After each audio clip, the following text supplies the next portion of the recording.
Hey, what's up, guys? Welcome to day 23 of my 90 days journey creating $5,000 in passive income. If you're new here, my name is David, and I make one of these videos each day for the remaining time of my challenge in order to inspire you and share what I'm doing to create passive income. Today, I share a last minute cancellation with my Airbnb guest, a final decision on my house purchase that I feel good about, and finally, my new attitude towards home ownership. Start off with my current Airbnb guest. I got this booking a couple days ago from someone with no reviews asking if I would be okay if he checked in at midnight. That was the first red flag. I emailed him back asking if he could at least verify his profile and that I had a few questions for him. One, the reason of the purpose of his trip, and two, where he's coming from, and three, what he plans to do in Greenville. And he said he was here to meet some friends, which seemed reasonable enough, and soon he updated his profile to be verified. So I accepted the booking, and today, a few hours ago, I reached out to him just to confirm the time, since flights can change last minute. I didn't get a reply for a couple hours, and then he emailed me around 10:30 saying that his flight got delayed again and he wouldn't be able to make it today, and asked me if I could cancel his reservation. Having hosted Airbnb before, I know that the host has a serious penalty if they cancel on a guest, let alone last minute, but even if you cancel days before. I found out what the actual penalty is. If a host cancels in less than 7 days, they need to pay Airbnb $100. Plus, they will get a negative review automatically posted to their profile mentioning the last minute cancellation. I'm not doing that because of changes in his schedule, so I told him he needs to contact Airbnb if he wants his money back, and hopefully they will take the circumstance into account and find him a new place to stay without charge. But the biggest development I want to share is I finally will know very soon if I will be purchasing this house. The seller had been very slow in responding to our repair request. It actually took 9 days before my agent finally received word from the seller's agent on how they wanted to proceed. We haven't provided them any estimates yet, but there were a few items in the estimate that I think would be quite expensive, and yet the seller was only able to offer $2,000 in allowance to fix everything. I think I already mentioned this yesterday, but today I heard back from the seller regarding adjusting the purchase price to the appraised value, which is $24,000 less than where it is now. The seller was not very happy, to say the least. He said he was not in a rush to sell, and then he would rather just Airbnb the place and make more money from that. But obviously his wife was nearby and she would have none of it. She actually took him aside and they had a friendly discussion, And finally, he agreed to sell for the purchase for the appraised value, uh, but under one condition, and that is he would not be making any repairs to the house and basically selling the house as is. And the only thing he could provide is a $3,000 allowance to fix anything that I wanted. And that alone doesn't seem absurd. But what really got me is that he said he would not give me an extension on checking out, doing additional estimates around the house. I still have my chimney guy who's going to fully check the chimney, as well as a plumber to do the sewer line scope. And finally, today I scheduled a stonemason to check out fixing the outside of the house, as well as cutting some holes for venting the exhaust fan in the bath. I was originally going to have the seller wait while I get these things checked out, and then based on the amount it comes to, negotiate an offer. But the seller is refusing to negotiate anymore on the repairs. He just said the best I can do is to sell you the house at the appraised price plus $3,000. If you decide to not take it, you can I'll send you the resignation letter or whatever document to get out of the sale, and we'll part ways. I'm actually a little miffed at this attitude. He was the one that did not respond for over a week to our original repair request, and now he's trying to rush things along. And as a homeowner, having due diligence on a property is one of the basic rights. And I'm not happy that I don't have the chance to do the inspection I wanted.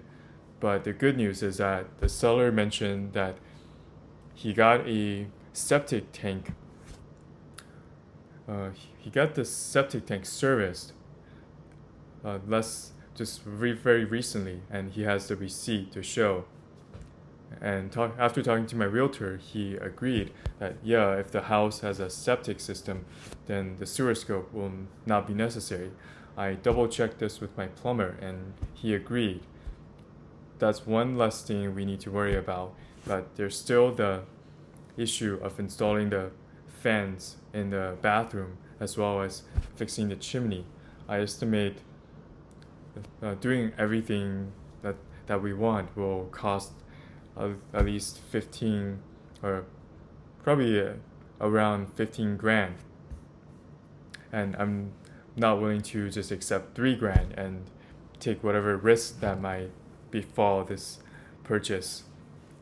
I had a discussion with my wife, and even though we both feel that the price is already very good, we are not in a rush to buy this house. And if the seller is not willing to accept our request, then we will just walk away.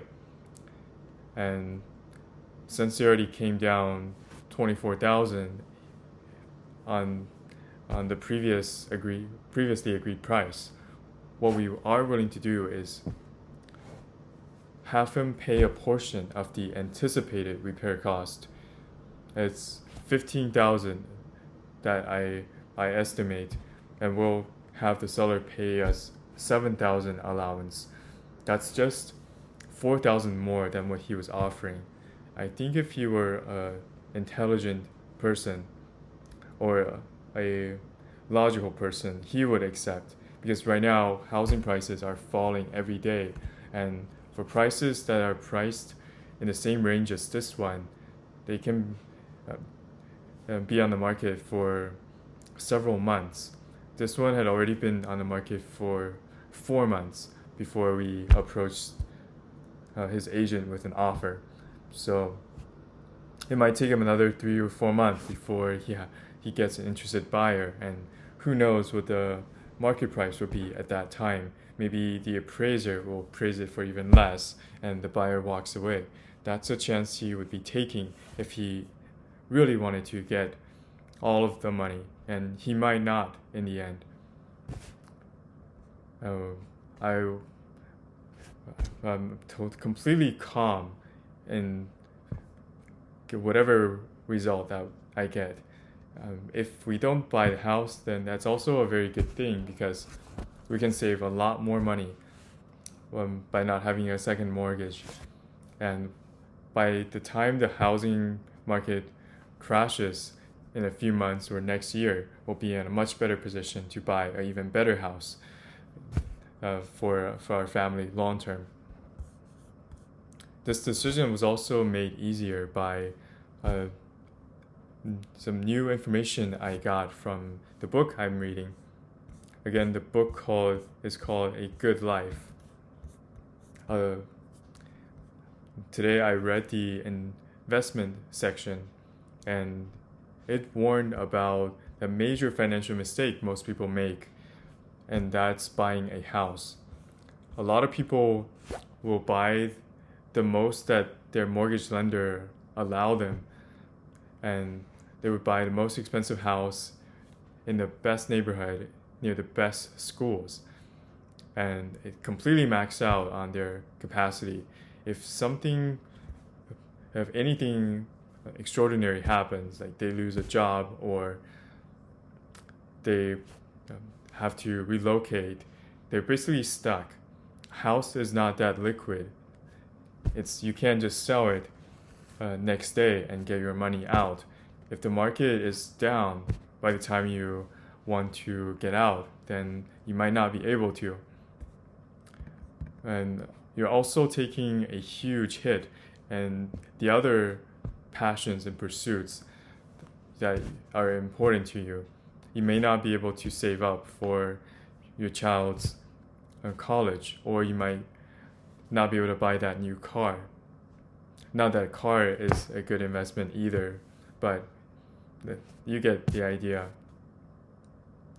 I wanted to be sure that I wasn't making a mistake just like the majority.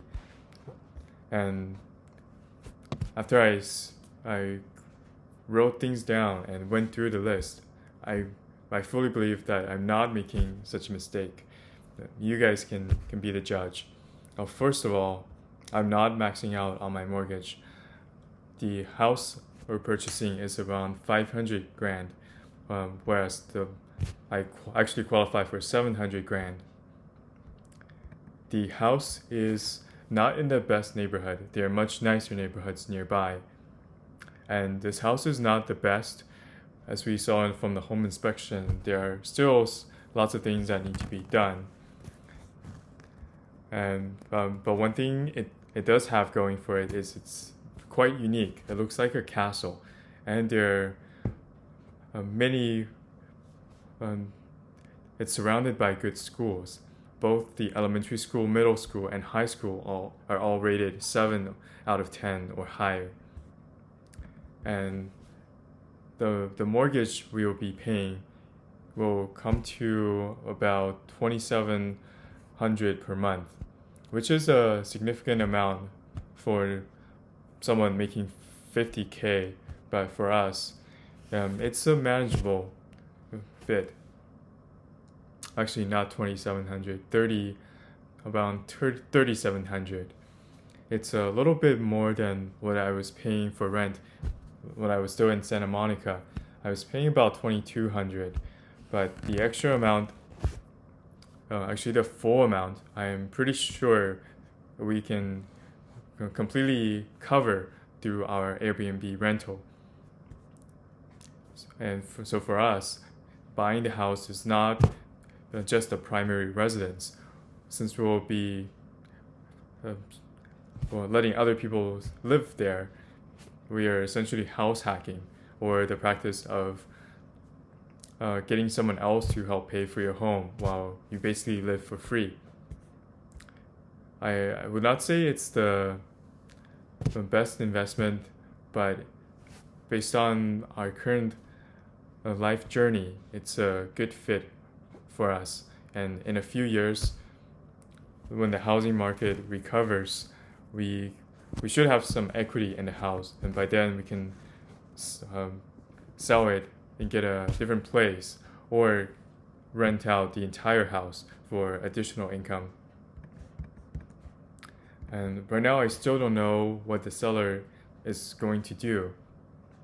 I'm already fully ready for either decision. I know that either way we'll continue to learn and grow, and I certainly don't mind living frugally for a year or two before we find our dream house and be able to purchase it with the money we save. And if you guys have any questions or comments, feel free to put them down below. I'll be making one video each day until the 90 days, and then I might do something different. And thank you for watching till the end, and please subscribe and like if you find this video helpful. I love you, my friends. Peace.